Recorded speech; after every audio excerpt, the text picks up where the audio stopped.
Bismillahirrahmanirrahim. Assalamualaikum warahmatullahi wabarakatuh. Alhamdulillahirabbil alamin. Wassalatu wassalamu ala asyrafil anbiya'i wal mursalin sayyidina Muhammadin wa ala alihi wa sahbihi wa sallama tasliman katsira ila yaumiddin. Ba'd. Para pemirsa Hada TV dimanapun Anda berada, senang sekali rasanya saya selaku host pada kesempatan kali ini menyapa hadirin semua dimanapun berada dalam kesempatan kegiatan konsultasi syariah bersama Dewan Syariah Wahdah Islamiyah. Insyaallah sebagaimana biasanya pada hari Kamis ini kita akan bersama dengan para asatidzah dari Dewan Syariah dari Komisi Muamalah. Dan kali ini kita ditemani oleh Ustadz kita, Al-Ustadz Dr. Asri Muhammad Saleh LC.MH Hafizahullahu Ta'ala. Kita sapa dulu Ustadz kita. Assalamualaikum Ustadz. Waalaikumsalam. Sehat-sehat Ustadz semua keluarga? Alhamdulillah. Alhamdulillah. Khair Ustadz. Pemirsa sekalian, pada kesempatan hari ini insya Allah kita akan membahas tema berjudul pentingnya menjaga rezeki yang halal. Tentunya dalam kehidupan ini kita dihadapkan berbagai macam problematika dan persoalan. Di antara yang paling utama adalah bagaimana orang-orang hari ini tidak lagi memperdulikan bagaimana mencari rezeki dari jalan-jalan yang Allah Subhanahu wa Ta'ala halalkan dan ridhoi. Dan tentu saja kita akan mendengarkan pemaparan secara lugas dari Ustadz kita. Selama 1 jam ke depan kita akan mendampingi beliau dan juga akan dibuka nanti sesi tanya jawab bagi peserta, bagi pemirsa yang ingin mengajukan pertanyaan seputar tema ataupun dengan tema umum tentang Komisi Muamalat ini. Oleh karenanya kita persilakan kepada Ustadz kita untuk menyampaikan materinya. Falyatafaddal masykuran wa ma'jura. Jazakallahu khairan. Waalaikumsalam. Bismillahirrahmanirrahim. Alhamdulillahi rabbil alamin. Wal aqibatu lil muttaqin wa la udwana illa 'alal zalimin. Wa asyhadu an la ilaha illallah wahdahu la syarikalah. Wa asyhadu anna Muhammadan 'abduhu wa rasuluhu. Allahumma shalli wa sallim ala nabiyyina wa habibina wa qudwatina wa syafi'ina Muhammadin sallallahu alaihi wasallam wa ala alihi wa sahbihi wa man sara ala nahjihi wa iktafa atharahu wa ihtada bihuda wa istanna bi sunnatihi ila yaumiddin, amma ba'd. Baik, pemirsa Wahdah TV yang insyaallah senantiasa dimuliakan oleh Allah Subhanahu wa taala. Alhamdulillah pada kesempatan ini kembali kita bersama-sama untuk senantiasa memperbanyak memuji dan bersyukur kepada Allah Subhanahu wa taala yang senantiasa menetapkan dalam diri kita begitu banyak nikmat-nikmat sehingga kita masih bisa terus berkelanjutan melaksanakan berbagai macam aktivitas kita. Utamanya ketika Allah Subhanahu wa taala masih menetapkan dalam jiwa kita nikmat iman dan nikmat taufiknya, yang dengannya lah kita senantiasa termotivasi untuk melaksanakan ketaatan-ketaatan kepadanya. Kemudian salawat dan salam juga senantiasa kita haturkan dan kirimkan kepada Nabi kita, baginda Rasulullah Muhammad sallallahu alaihi wasallam, kepada para sahabat beliau, ya, para ulama, para syuhada, para siddiqin wassalihin, serta seluruh umat Islam yang senantiasa berupaya untuk meniti jalan mereka dengan baik sampai hari kiamat. Tapi mengawali perjumpaan kita pada kesempatan ini, ya kita sedikit akan membahas tentang bagaimana pentingnya seorang muslim untuk senantiasa menjaga rezeki yang halal. Ya, tentunya kita sebagai manusia yang disebut dengan makhluk sosial, ya, dimana antara satu dengan yang lain itu saling membutuhkan, karena tidak ada manusia yang sempurna diciptakan oleh Allah Subhanahu wa taala. Mesti kita memiliki kebergantungan dengan sesama makhluk Allah Subhanahu wa taala, ya, baik itu kebergantungan manusia kepada alam ini, ya, begitu juga dengan dalam hal interaksi antara satu manusia dengan manusia lain, ya.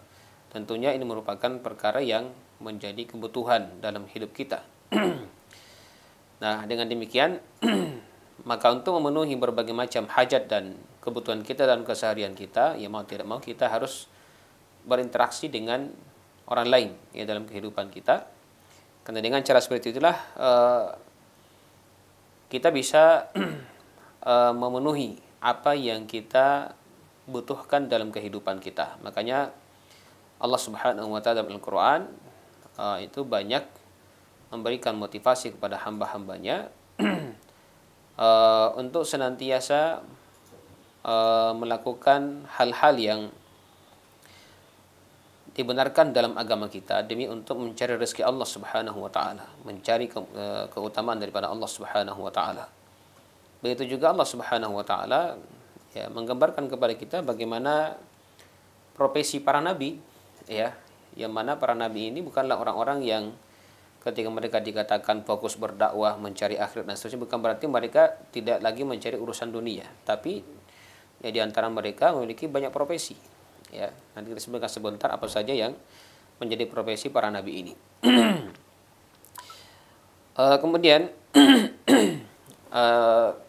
kita sebagai seorang muslim tentunya ketika mencari rezeki ini tidak sama dengan orang-orang kafir yang hanya berorientasi pada kehidupan dunia saja, atau seperti moto dalam ekonomi kapitalis, ya, yang menghalalkan segala cara yang penting bisa mendapatkan dan meraup keuntungan sebanyak-banyaknya dengan cara bagaimanapun, ya, tanpa memikirkan sumber-sumber yang mereka ambil sebagai cara menempuh atau mendapatkan rezeki mereka, ya, apakah dari perkara yang halal atau yang haram, itu sama saja bagi mereka, yang penting bisa dapat keuntungan. Kalau dalam Islam ini ya prinsipnya jelas bahwasanya dalam mencari nafkah itu ya tentunya harus sesuai dengan koridor yang telah ditentukan dalam syariat kita, ya. Tidak boleh ketika kita ingin mendapatkan keuntungan justru mendatangkan kemudaratan bagi orang lain. Ada unsur kezaliman, ada unsur pemaksaan, atau secara umum merugikan orang lain. Nah, ini tentunya menjadi pertimbangan yang berdasar dalam agama kita ketika kita melakukan interaksi muamalah, ya, dengan orang lain. Di dalam Al-Quran Allah Subhanahu wa taala dalam beberapa ayat itu memberikan motivasi kepada kita. Seperti dalam surah Al-Jumu'ah misalnya, Allah Subhanahu wa taala berfirman, "Fa idza qudiyatis shalatu fantashiru fil ard wabtagu min fadlillah." Apabila telah ditegakkan salat Jumat, maka hendaklah kalian bertebaran di permukaan bumi ini dan carilah dari keutamaan, ya, rezeki Allah Subhanahu wa taala. Nah, di sini Allah Subhanahu wa taala mengajarkan kepada kita memang untuk berupaya menyeimbangkan antara kebutuhan akhirat kita dengan kebutuhan dunia kita. Karena Allah Subhanahu wa taala di ayat sebelumnya ketika masuk waktu salat Jumat, maka Allah Subhanahu wa taala memerintahkan kita untuk segera berhenti melakukan aktivitas dunia kita. Ya allazina amanu idza nudiya lis-salati min yaumil jum'ati fas'au ila dzikrillahi wa zarul bai'. Wahai orang-orang yang beriman, apabila telah diserukan untuk menjalankan salat Jumat, maka bersegeralah untuk mengingat kepada Allah Subhanahu wa taala dan tinggalkanlah jual beli. Ya. Sekalipun ayat ini dalam konteksnya berbicara tentang jual beli, namun bukan berarti kalau bukan jual beli boleh kita tidak tinggalkan, ya. Tapi kenapa? Karena pada zaman sahabat ketika itu ya, aktivitas yang paling banyak dilakukan adalah melakukan jual beli, tijarah, berdagang. Ya, makanya ayat ini secara spesifik mempertegas kalau sudah masuk waktu salat Jumat maka bersegera tinggalkan jual beli. Tapi kata para ulama kita bahwasanya bukan hanya jual beli yang diperintahkan untuk ditinggalkan, tapi segala macam bentuk aktivitas keduniaan kita yang kita tinggalkan sejenak dalam kita menghadapkan diri kita kepada Allah Subhanahu wa taala di dalam ibadah salat kita. Nah, namun setelah itu, ya, di ayat setelahnya Allah Subhanahu wa taala berfirman, kalau sudah ditegakkan salat Jumat itu, maka silahkan kalian bertebaran di muka bumi. Untuk apa? Mencari rezeki Allah Subhanahu wa taala. Ya. Maka tidak dibenarkan kalau ada seorang muslim yang hanya berpangku tangan. Ya, Anda mengatakan bahwasanya rezeki itu sudah ditentukan oleh Allah Subhanahu wa taala, tidak perlu kita cari, akan datang sendiri. Ya. Tentunya kita memang di satu sisi ada rezeki yang telah ditentukan oleh Allah Subhanahu wa taala yang sekalipun mungkin tidak dicari akan datang sendiri. Tapi ada rezeki yang nanti dicari baru kita mendapatkannya. Dan kita tidak tahu rezeki yang mana itu yang dicari baru didapatkan, mana rezeki yang sekalipun tidak kita cari tetap akan datang. Ya makanya para ulama kita mengatakan innallaha qaddaral al-maqadir wa khalaqal asbab. Ya, sesungguhnya Allah Subhanahu wa taala itu telah menakdirkan berbagai macam ketentuan dalam kehidupan dunia ini. Tapi perlu diingat bahwasanya Allah juga telah menciptakan asbab. Ya, asbab. Artinya apa? Tidak boleh kita hanya bertawakal kepada takdir dan mengatakan bahwasanya ya sudah, ya kalau rezeki itu sudah ditetapkan oleh Allah SWT, ya sekalipun saya berusaha mati-matian untuk mencari rezeki, maka tidak akan pernah mendapatkan rezeki yang berlimpah ruah.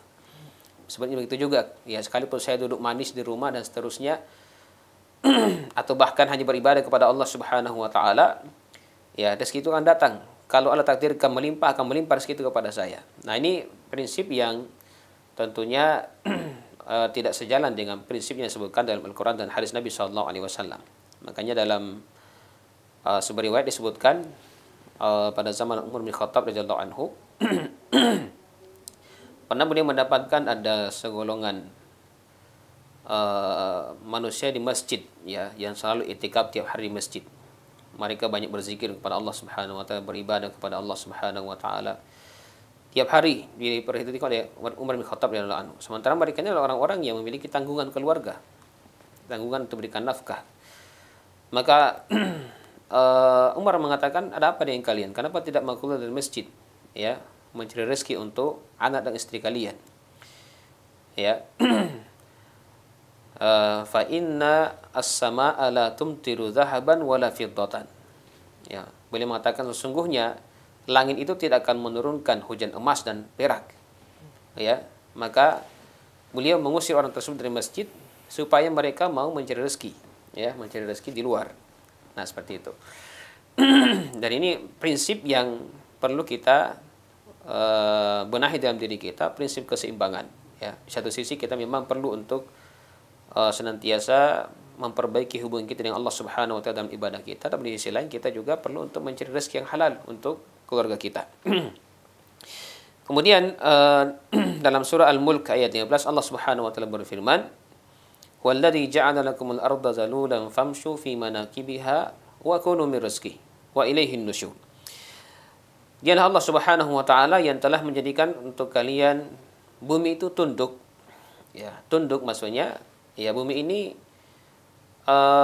bisa dikelola oleh manusia. Ya, famshu fi manakibiha, maka silakan kalian berjalan di atasnya. Di atas bumi ini untuk apa? Mencari rezeki itu. Wa kulu min rizqihi wa ilaihin nusyur. Ya, silakan kalian memakan dari rezeki Allah Subhanahu wa taala dan ingat bahwasanya hanya kepada Allah kalian akan dikembalikan. Jadi di sini ketika Allah Subhanahu wa taala seolah-olah membukakan pintu kepada kita untuk berusaha, ya, di permukaan bumi ini, tapi perlu ingat bahwasanya memang kalau mencari dunia itu, kalau kita melihat konteks Al-Qur'an itu, Al-Qur'an tidak sama dengan ketika memberikan motivasi tentang akhirat. Ya, kenapa? Karena kalau berkaitan dengan akhirat itu Allah Subhanahu wa taala memilih bahasa yang lain. Seperti wasari'u, berlomba-lombalah kalian, atau sabiku, musabaqah, ya, berlomba juga. Fastabiqul khairat, ya, berlomba-lomba dalam kebaikan, ya. Kemudian ada juga wa fi dzalika falyatanafasul mutanafisun, ya, pada demikian itu mereka hendaknya berlomba-lomba. Itu banyak motivasi. Kalau kehidupan akhirat itu Allah menggunakan bahasa-bahasa yang bersifat motivasi yang luar biasa. Disuruh kita berlomba-lomba. Tapi ketika berbicara tentang urusan dunia, Allah mengatakan famshu fi manakibi, silakan kalian berjalan, tidak usah berlomba-lomba, ya. Karena ya mencari rezeki itu yang penting kita mau berusaha untuk mencari rezeki itu, maka Allah Subhanahu wa taala akan mendatangkan, ya, apa yang kita cari dari rezeki tersebut. Kemudian dalam ayat ini Allah Subhanahu wa taala menutup ayat ini dengan sebuah kata kunci bahwasanya ingat bahwasanya hanya kepada Allah kalian akan dikumpulkan. Wa ilaihin nusyur. Artinya apa? Ketika seseorang mencari rezeki di permukaan bumi ini, jangan semata-mata memikirkan sisi keduniaannya saja sehingga lupa dengan urusan akhiratnya. Begitu juga dalam proses mencari rezeki itu jangan melihat dari sisi keuntungannya saja, kemudian menghalalkan segala cara seolah-olah dia tidak akan lagi mempertanggungjawabkan apa yang dia lakukan dalam mencari rezeki tersebut. Ya. Nah, ini juga perlu diperhatikan. Kemudian di antara hal yang bisa motivasi kita untuk mencari rezeki di sini adalah ya dalam Al-Qur'an Allah Subhanahu wa taala menceritakan kepada kita tentang profesi sebagian nabi ya seperti Nabi Nuh alaihissalam ya. Beliau ketika Allah Subhanahu wa taala memerintahkan kepadanya untuk membuat sebuah kapal besar ya. Kapal besar itu dilakukan sendiri oleh Nabi Nuh alaihissalam. Beliau sendiri yang kerja dengan tangannya. Itu menunjukkan bahwasanya Nabi Nuh ini memiliki profesi sebagai seorang tukang kayu yang profesional. Ya, karena tentunya tidak sembarang orang bikin perahu atau kapal ya begitu besar. Ya, kemudian begitu juga dengan Nabi Daud alaihissalam. Ya, Nabi Daud adalah seorang pandai besi. Ya, sekalipun itu merupakan mukjizat bagi beliau karena beliau sekalipun dengan tangan kosong itu bisa melunakkan besi karena Allah Subhanahu wa taala telah melunakkan besi itu di tangan Nabi Daud alaihissalam ya dalam seperti dalam surah Saba ayat 10 dan 11 disebutkan Allah Subhanahu wa taala berfirman wa alanna lahul hadid ya animal sabiqat ya dan kami telah melunakkan bagi Daud itu besi ya dan kami menyuruh dia untuk membuat baju perang ya baju besi itu terbuat dari besi ya dan itu sudah dilakukan oleh Nabi Daud alaihissalam. Dan yang paling nyata adalah Nabi kita Muhammad SAW ya kalau kita menilik dan memperhatikan sejarah perjalanan hidup Nabi kita Muhammad SAW ya maka semenjak kecil beliau adalah seorang penggembala kambing. Ya bahkan Nabi SAW pernah mengatakan bahwasanya tak seorang pun Nabi diutus oleh Allah Subhanahu wa taala melainkan pernah menggembala kambing. Ya seperti Nabi Musa alaihissalam juga pernah menggembala kambing ya. Kemudian Nabi kita Muhammad SAW juga pernah menjadi seorang pedagang. Ya, pedagang yang ulung ya. Bahkan perjalanannya luar biasa dari dari kota Makkah menuju ke negeri Syam yang membutuhkan perjalanan berhari-hari bahkan berpuluh hari demi untuk berdagang dan seterusnya. Nah ini motivasi kita untuk senantiasa berusaha untuk mencari rezeki ya di permukaan bumi ini dan menghidupi orang-orang yang wajib untuk kita nafkahi. Namun sekali lagi tentunya dalam hal ini yang perlu diperhatikan adalah carilah rezeki yang betul-betul melalui cara dan jalan yang dihalalkan oleh Allah Subhanahu wa taala. Ya, sekalipun mungkin jalan profesi yang kita tempuh itu adalah sesuatu yang mungkin bagi sebagian manusia itu adalah kerja yang bersifat rendahan. Ya, tapi selama itu adalah sesuatu yang dihalalkan dalam agama kita, maka itu jauh lebih mulia daripada sebuah pekerjaan yang dianggap wah, ya, luar biasa oleh semua manusia, tapi justru dengan pekerjaan itu dia mendapatkan sumber-sumber penghasilan yang diharamkan oleh Allah Subhanahu wa taala. Ya. Maaf, ya. Pekerjaan seperti seorang tukang becak misalnya atau bahkan mungkin cleaning service dan seterusnya itu jauh lebih mulia daripada seorang pejabat tapi dia mendapatkan rezeki dari hasil korupsi. Ya kan seperti itu. Jadi yang dihitung di sisi Allah itu bukan besarnya, tapi yang dilihat adalah jalannya mendapatkan rezeki itu. Ya. Halal atau tidak. Ya, sekalipun besar pemasukannya, tapi ketika itu ada sesuatu yang diharamkan oleh Allah Subhanahu wa taala, maka itu adalah perkara yang diharamkan. Di dunia ini tidak akan mendapatkan keberkahan di sisi Allah Subhanahu wa taala dan di akhirat pun akan mendapatkan balasan di sisi Allah Subhanahu wa taala. Ya.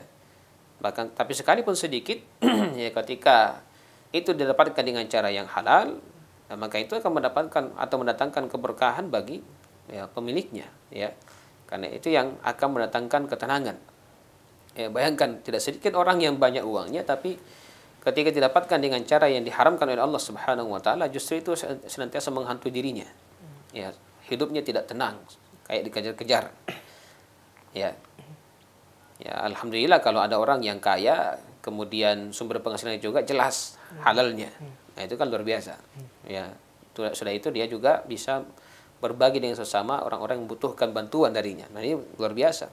Jadi yang kita kan lihat di sini kan kontes daripada kehalalan daripada sumber rezeki kita. Maka Rasulullah SAW saking pentingnya untuk mencari rezeki yang halal ini, beliau menyebutkan dalam hadis diriwayatkan oleh Imam Bukhari, beliau bersabda, "Ma akala ahadun ta'aman qad khairan min an ya'kula min amali yadihi wa anna nabiyallahi Daud alaihissalam kana ya'kul min amali yadihi." Ya. Beliau bersabda, tidaklah seseorang itu memakan makanan yang lebih baik daripada makanan yang didapatkan dari hasil buah tangannya sendiri, pekerjaannya sendiri. Karena sungguhnya Nabi Allah, ya, Nabi Daud alaihissalam itu juga memakan makanan dari hasil tangan atau buah tangannya sendiri, kata beliau. Ya, jadi beliau memberikan motivasi seperti itu ya karena Nabi Daud ini kan seorang raja. Ya. Kalau dikatakan pejabat ya siapa lagi lebih tinggi daripada seorang raja. Namun demikian beliau tidak memanfaatkan kedudukannya itu untuk mengambil dan memakan uang rakyatnya. Beliau makan dari hasil pekerjaan tangannya sendiri. Ya, ini seorang raja. Ya. Nah, seperti itu. Kemudian dalam hadis yang lain, hadis yang diriwayatkan juga oleh Imam Bukhari, Rasulullah SAW bersabda, "La an yahtatiba ahadukum ala zahrihi khairum min an yas'ala ahadan fayu'tiyahu aw yamna'u." Ya. Salah seorang di antara kalian itu memikul kayu bakar ya di atas punggungnya itu lebih baik ketimbang dia keluar meminta-minta kepada manusia dan manusia itu boleh jadi memberikan apa yang diminta atau juga tidak memberikannya. Jadi melakukan aktivitas yang sekalipun itu dalam pandangan manusia rendahan, selama dia halal itu lebih baik daripada meminta-minta kepada manusia. Ya, meminta-minta kepada manusia. Dalam riwayat lain, beliau bersabda, "La ya'khudha ahadukum habalahu aw ahbulahu thumma ya'til jabal." Ya, salah seorang di antara kalian itu mengambil talinya kemudian mendatangi sebuah gunung, fayati bihazmatin min hatabin ala zahrihi fayabi'uha, lalu dia datang dengan seikat kayu bakar di atas punggungnya, lalu dia menjualnya,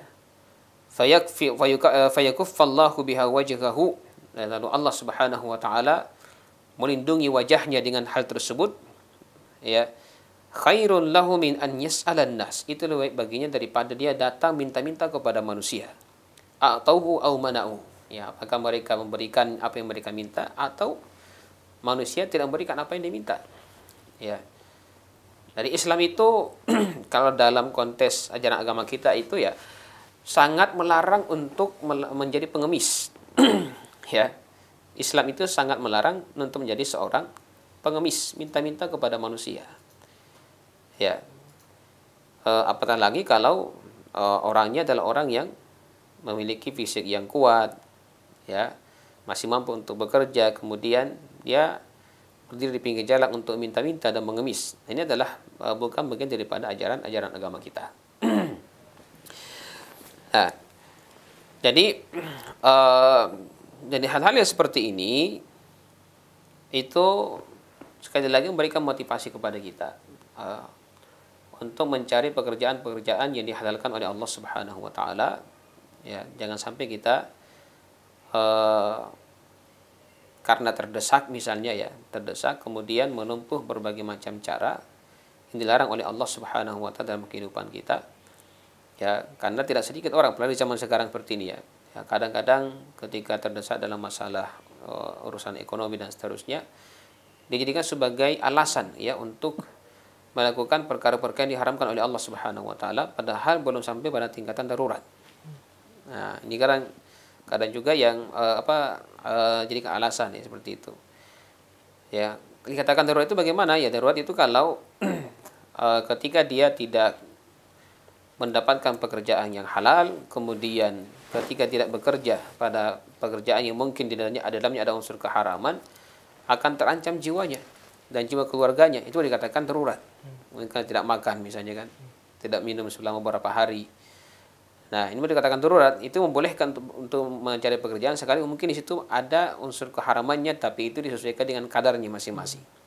Ya, dikatanya dia tidak boleh berketerusan di situ, tetap harus sambil berada di tempat tersebut, tetap ia harus berusaha untuk mencari pekerjaan yang dihalalkan dalam agama kita. Jadi kalau konteks daruratnya seperti itu.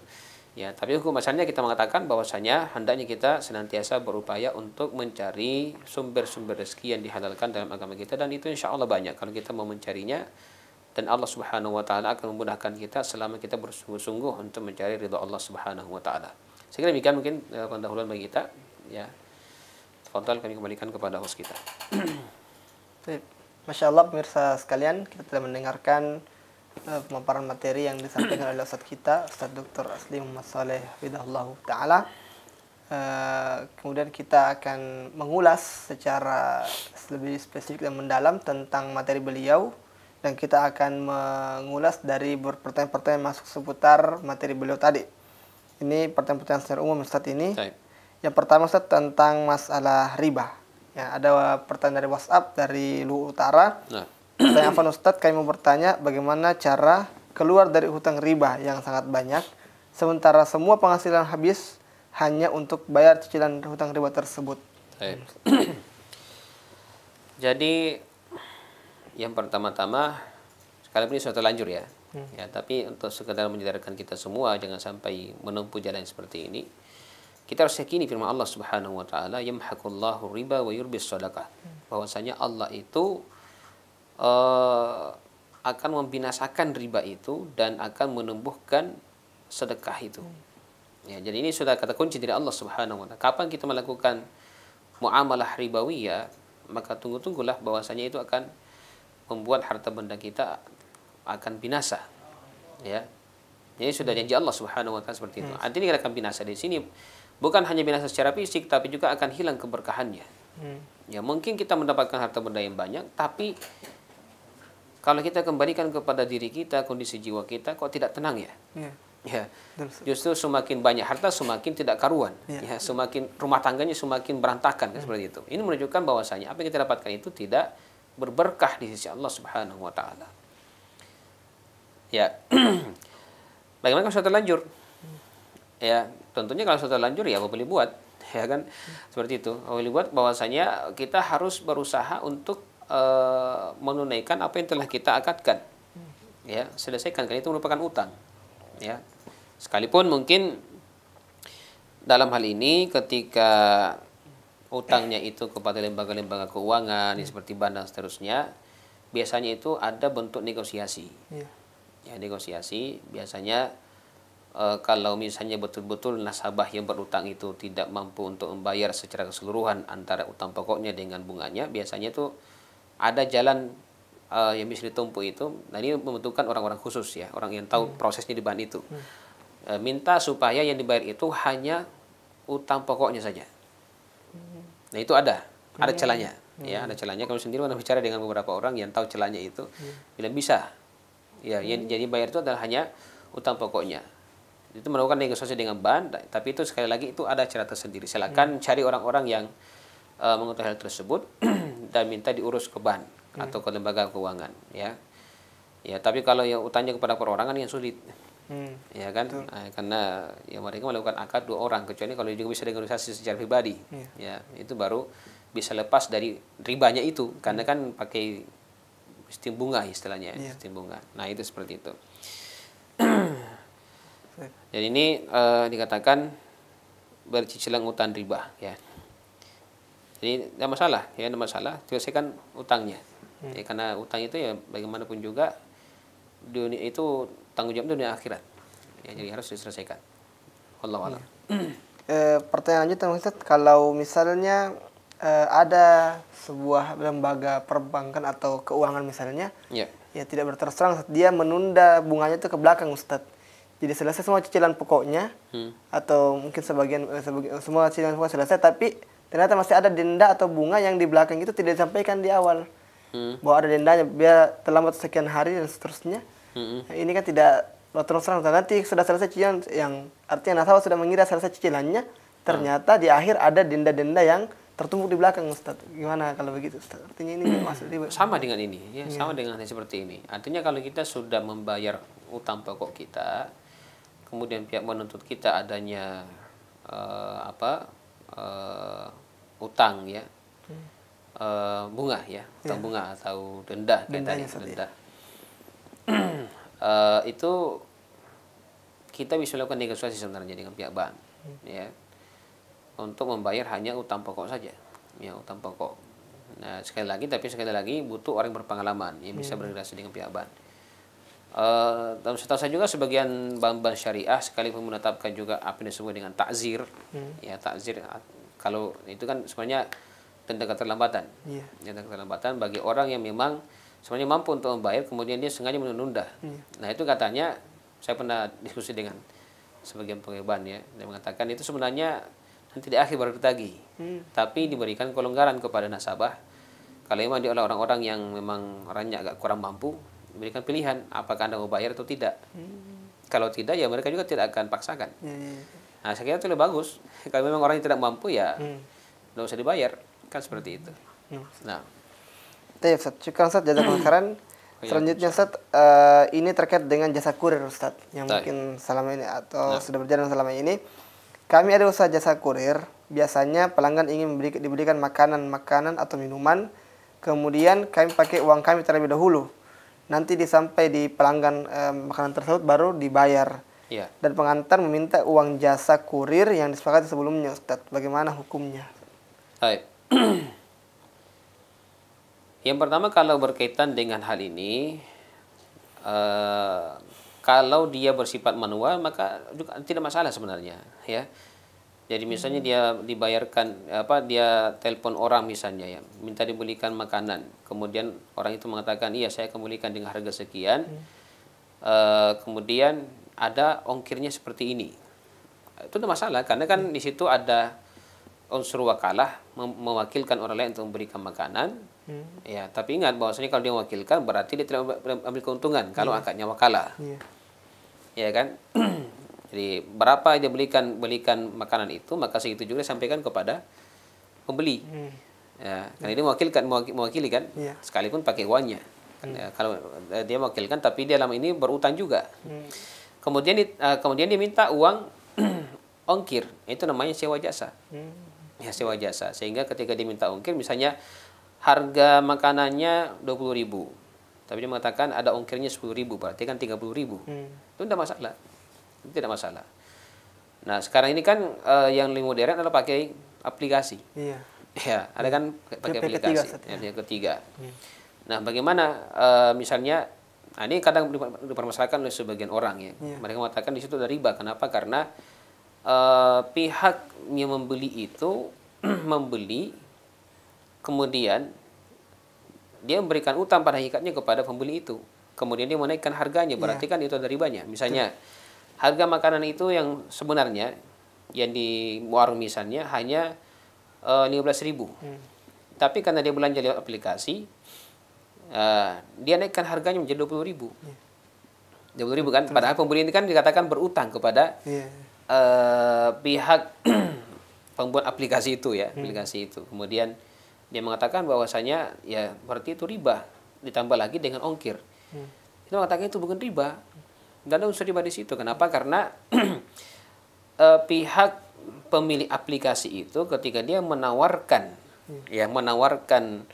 produk daripada warung misalnya, dan dia menaikkan harga, itu hak dia. Karena itu kan ada namanya jasa promosi kan, jasa promosi. Jadi ketika dia menaikkan harga, tentunya kan mau untung juga mereka.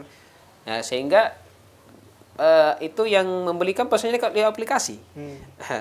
Sehingga seolah-olah pihak pembuat aplikasi itu mewakili yang punya warung itu untuk menjualkan makanannya dengan akad bahwasanya dia mendapatkan keuntungan sekian persen.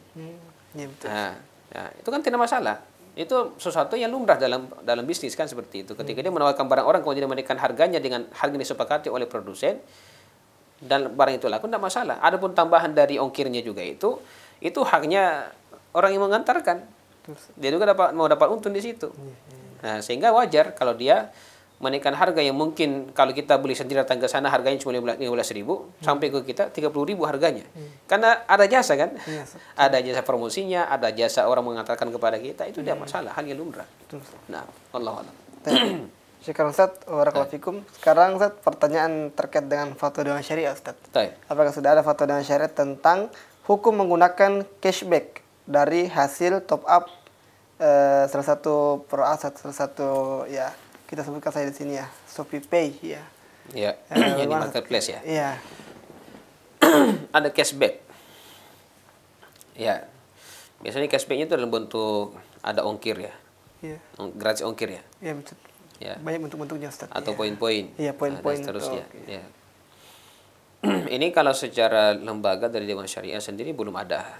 Ya, belum pernah kita bahas di Komisi Muamalah tentang hukum cashback ini. Ya, ketika melakukan top up kemudian mendapatkan cashback dari hasil top up tersebut. Nah, tentunya ini memang butuh kajian. Ya, butuh kajian.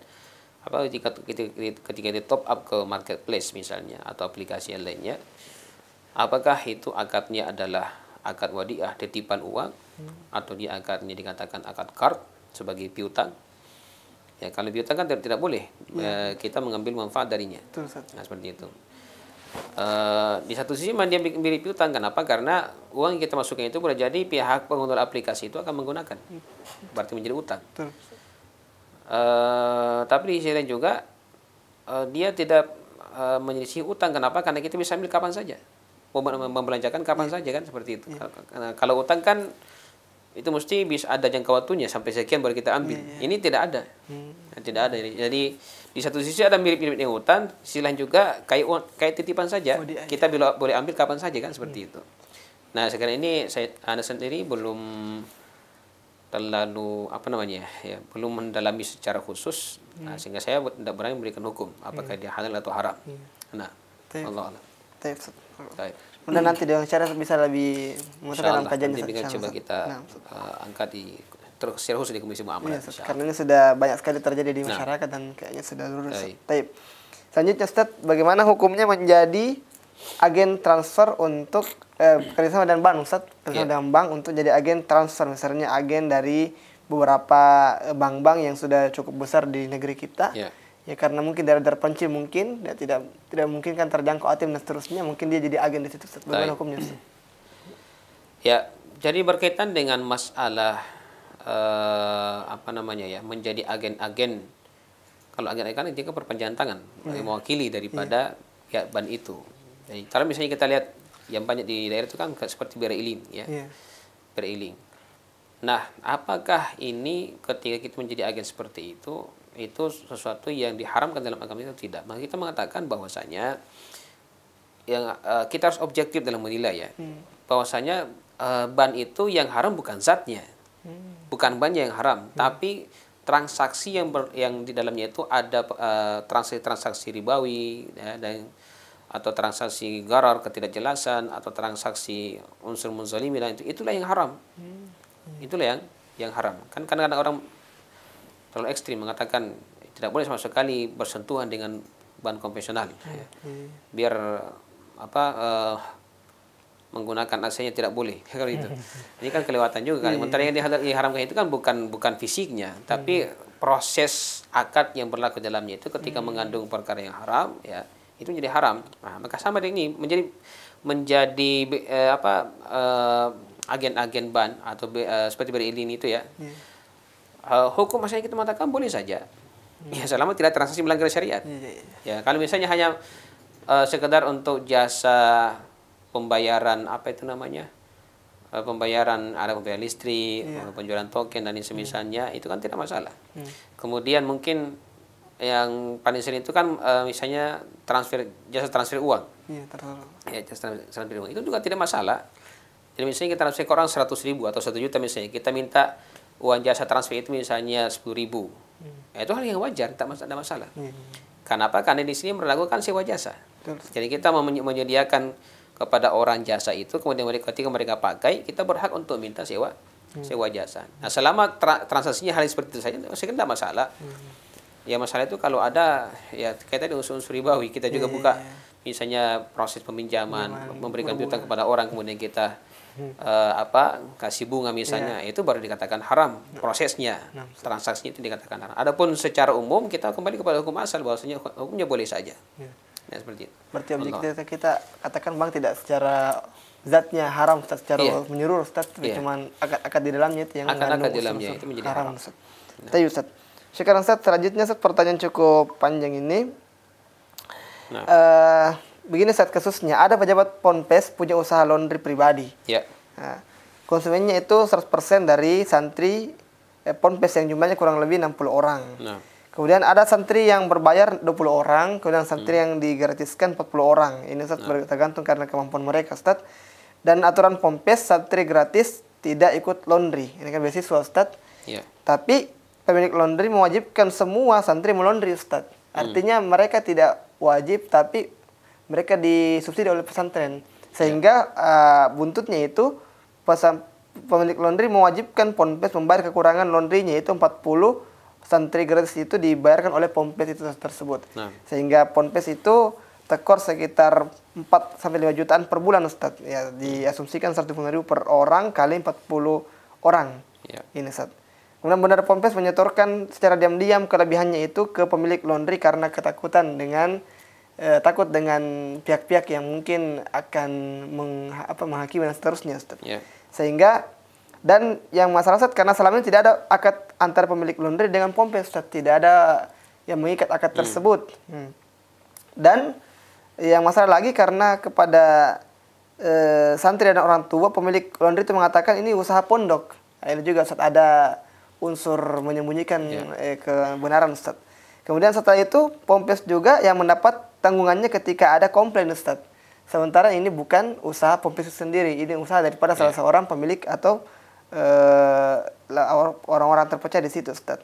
Nah, jadi bagaimana, Ustaz, hukumnya bermuamalah seperti ini dan bagaimana cara menghentikan muamalah seperti itu, Ustaz? Mungkin ini sudah dianggap ada hal-hal unsur-unsur yang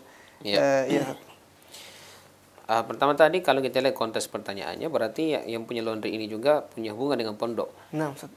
Iya. Biasanya orang dalam pondok. Iya, orang dalam, Ustaz. Pejabat tertinggi, pejabat tinggi di pondok. Iya, itulah makanya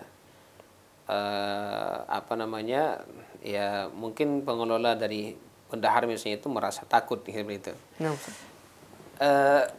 Kalau kita lihat juga tadi, sekalipun mengatasnamakan laundry itu sebagai usaha pondok, tapi pada realnya itu bukan usaha pondok. Betul, Ustaz. Jadi ini bentuk penipuan kepada para orang tua santri.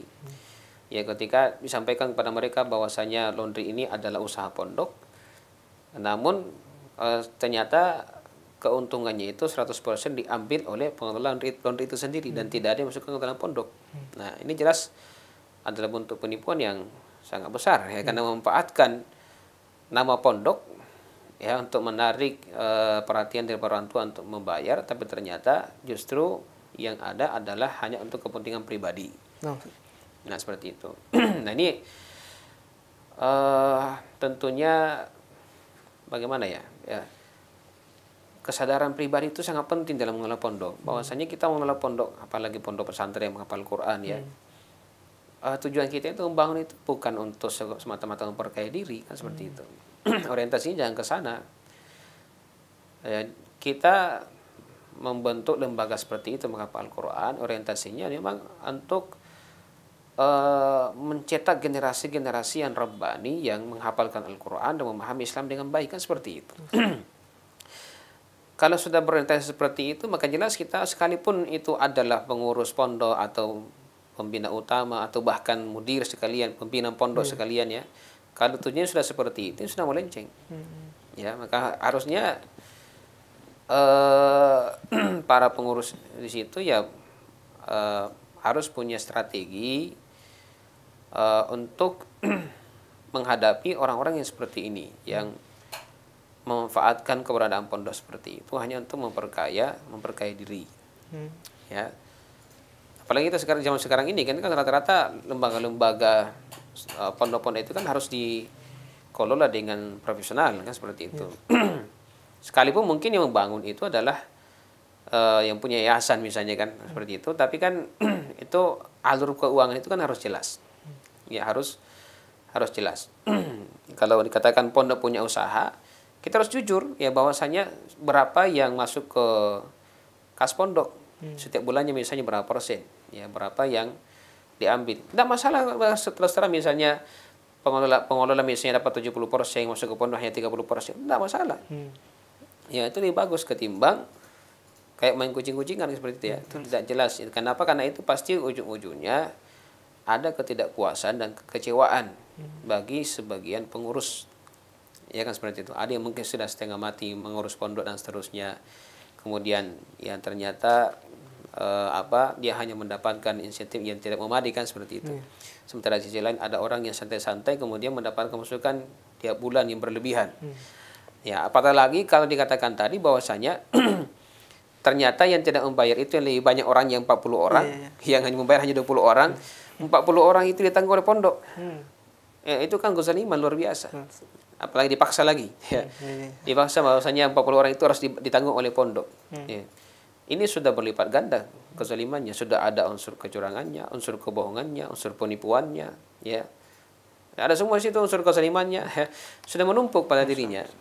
Nah, ini tidak boleh, ya. Ya, ini jelas merupakan perkara yang terlarang dalam agama kita. Jadi, menurut saya begini, jangan sampai kita secara zahir itu kita melakukan amalan-amalan yang sangat mulia, ya, membina pondok dan seterusnya, tapi justru sebaliknya yang terjadi. Ya, kita memanfaatkan itu untuk meraih keuntungan pribadi dengan cara-cara yang culas, ya, cara-cara yang tidak benarkan dalam agama kita. Ya, ini tentunya kalau kayak tadi gambarannya, tentunya kita mengatakan bahwasanya apalagi kalau dikatakan tidak ada akad yang jelas antara pondok dengan pelaundry itu, ini sudah sangat jelas bahwasanya pihak pondok itu tidak berhak untuk membayar sisa tambahannya itu, ya. Kalau memang tidak mampu dan pihak laundry juga tidak mau kalau digratiskan, ya jangan dilundrikan. Biarkan sendiri sini masing-masing yang mencuci kan seperti itu. Itu solusinya. Karena daripada pondok ini dipaksa kemudian ujungnya pondok yang akan bangkrut. Ya, karena tidak memiliki pemasukan yang jelas, ya. Pemasukan yang memadai, ya, untuk menopang kebutuhan-kebutuhan operasional di pondok tersebut. Ini mungkin jadi pertimbangan. Dan sekali ini butuh butuh rembuk kepada semua pengurus pondok, duduk baik-baik, kemudian diskusikan baik-baik dengan dengan pikiran yang jernih, diberikan pertimbangan-pertimbangan, ya. Bahkan kalau perlu, ya, biasanya kalau seperti ini, apalagi kalau dia pembesar dari pondok itu biasanya kan tidak mendengarkan kalau bawah yang ngomong. Carilah orang-orang yang dianggap disegani oleh orang tersebut. Ya, dianggap disegani, kemudian biarkan dia untuk sebagai langkah awal untuk berbicara secara pribadi. Orang itu dengan orang yang kita anggap dia segani itu. Kasih tahu, beritahu bahwasanya begini permasalahannya. Minta dia untuk berbicara dengan orang tersebut secara pribadi dulu. Memberikan nasihat secara pribadi. Itu biasanya lebih diterima ketimbang kita rapal mungkin dia diangkat dan kayak seperti itu. Biasanya tuh dia tidak mau terima. Nah, itu cara awal mungkin, ya, cara awal untuk melakukan pendekatan. Mudah-mudahan dengan cara seperti itu dia bisa berubah. Ya, dia bisa berubah. Karena ini kan sudah masuk dalam ranah pribadi sebenarnya. Ya, pribadi tapi dia tersangkut dengan masalah kepentingan dalam pondok. Ya, seperti itu. Wallahu a'lam.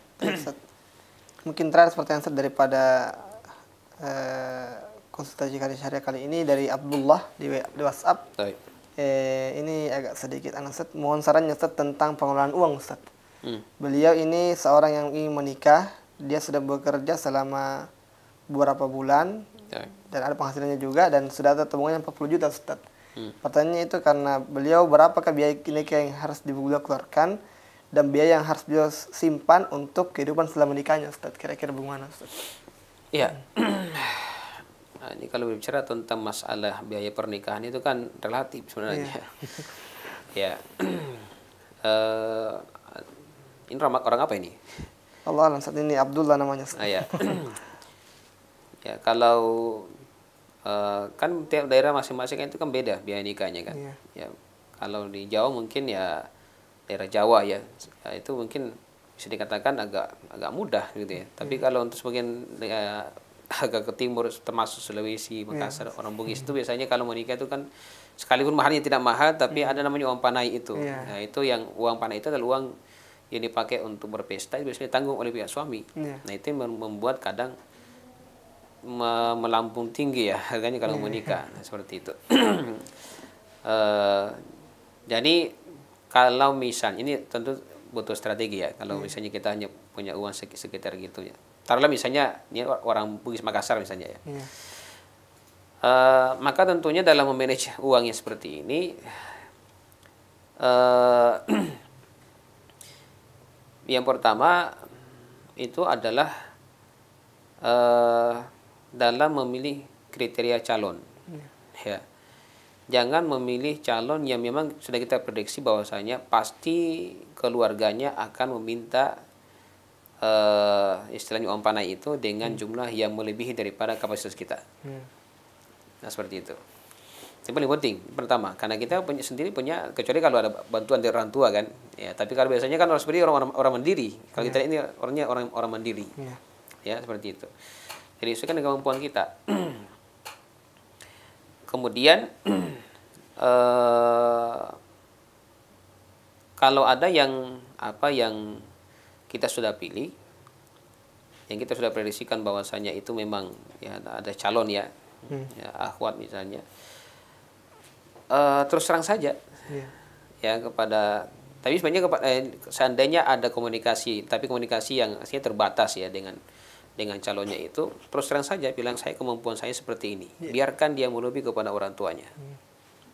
Ini rahasia rahasia rahasia yang tidak terlalu dipublish, tapi misalnya kalau calon perempuannya itu adalah memang dia punya keinginan yang kuat untuk menikah, biasanya itu pintar melobi kepada orang tua.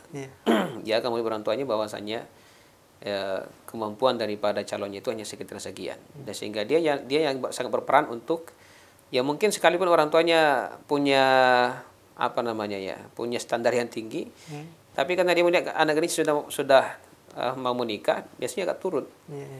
Ada strategi ya. Nah, seperti itu. Tapi tidak semuanya berhasil juga ya, karena kadang juga ada orang tua itu yang agak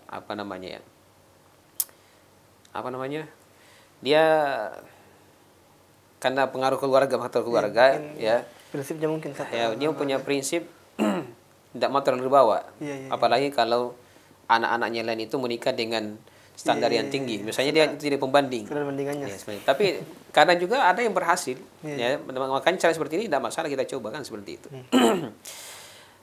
Jadi kalau misalnya uang 40 jutaan misalnya ya, jangan sampai mencari yang melebihi misalnya 30 juta.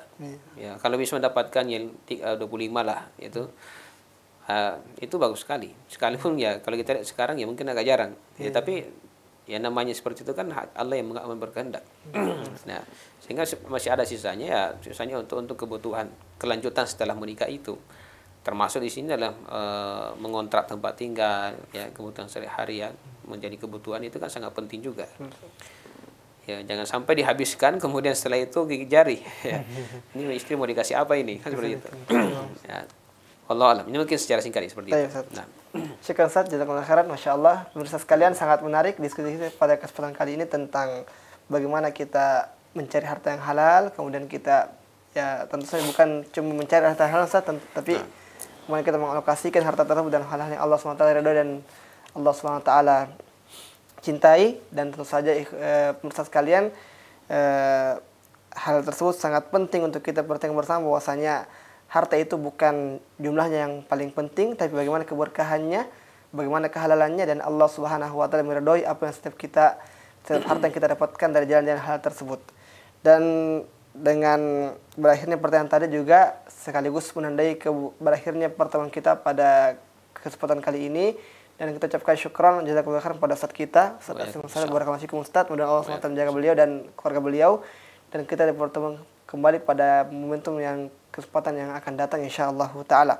Baik pemirsa sekalian, demikianlah pertemuan kita pada kesempatan ini, dan mudah-mudahan Allah SWT mencatat sebagai kebaikan dan amal soleh bagi kita semua. Kita akhiri subhanakallahumma wa bihamdika asyhadu an la ilaha illa anta astaghfiruka wa atubu ilaik.